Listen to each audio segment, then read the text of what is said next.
প্রিয় ভাই বোনেরা, বিশাল এই বরিশাল বিভাগ 1993 সালে বিএনপি তথা দেশনেত্রী খালেদা জিয়া সরকার এই বরিশালকে বিভাগ হিসাবে ঘোষণা করেছিলেন। প্রিয় ভাই বোনেরা, তারপরে নদীর পানি অনেক দূর গড়িয়ে গিয়েছে। আমরা এলাকার উন্নয়নে বিভিন্ন সময় বিভিন্ন কাজ করেছি, কিন্তু আরো বহু কাজ করা বাকি। যেমন বরিশাল ভোলা ব্রিজ, এই কাজটি আমাদেরকে করতে হবে। এখানকার শেরেবাংলা মেডিকেল কলেজ, সেদিকে এলাকার মানুষের চিকিৎসার জন্য উন্নত করতে হবে।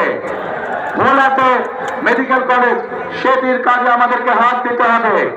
সবচেয়ে বড় সমস্যা এই এলাকার নদী ভাঙন সমস্যা মানুষের। যারা আমাদের মুরব্বী ছিলেন, যারা গত হয়ে গিয়েছেন, বিভিন্ন এলাকায় তাদের কবর ভেঙে যাচ্ছে, মসজিদ ভেঙে যাচ্ছে, বাপ দাদার ভিটে বাড়ি ভেঙে যাচ্ছে। প্রিয় ভাই বোনেরা, এই বিশাল এলাকাকে আমাদের বেড়িবাঁধ দিতে হবে। বেড়িবাঁধ দিয়ে নদী ভাঙন আমাদেরকে ঠেকাতে হবে যে কোনো মূল্যে। কাজেই অনেক কাজ বাকি আছে আমাদের। এই কাজগুলো যদি করতে হয় প্রিয় ভাই বোনেরা, তাহলে অবশ্যই আপনাদেরকে সঠিকভাবে সিদ্ধান্ত নিতে হবে। যে অতীতে আপনারা দেখেছেন বিএনপি সকল সময় চেষ্টা করেছে আপনাদের পাশে দাঁড়াতে। এই এলাকায় 1978 সালে পল্লী বিদ্যুতের লাইন শহীদ রাষ্ট্রপতি জিয়া রহমান চালু করেছিলেন।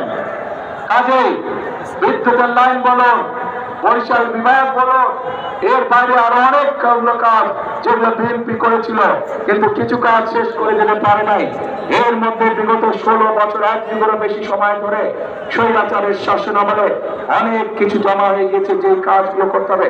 রাস্তাঘাট ভেঙে ধ্বংস হয়ে গিয়েছে, স্কুল কলেজগুলোকে ভেঙে ধ্বংস হয়ে গিয়েছে, ছোট ছোট হাসপাতাল, উপজেলা স্বাস্থ্য কমপ্লেক্সগুলোতে ডাক্তারের অভাব, স্কুলগুলোতে শিক্ষকের অভাব। এই সকল সমস্যার সমাধান আমাদেরকে করতে হবে। এই সকল সমস্যার সমাধান বিএনপি তখনই করতে পারবে যখন আপনারা ধানের শীষকে ইনশাআল্লাহ নির্বাচিত করবেন। তাহলেই আমরা এই সকল কাজ করতে পারবো। প্রিয় ভাই বোনেরা, এই বৃহত্তর বরিশাল বিভাগ, এই বৃহত্তর বরিশাল, এখানে প্রচুর কৃষিজ পণ্য উৎপাদিত হয়। প্রচুর মাছ মৎস্য চাষী আছেন যারা মৎস্য জীবিকা নির্বাহ করে চলেন।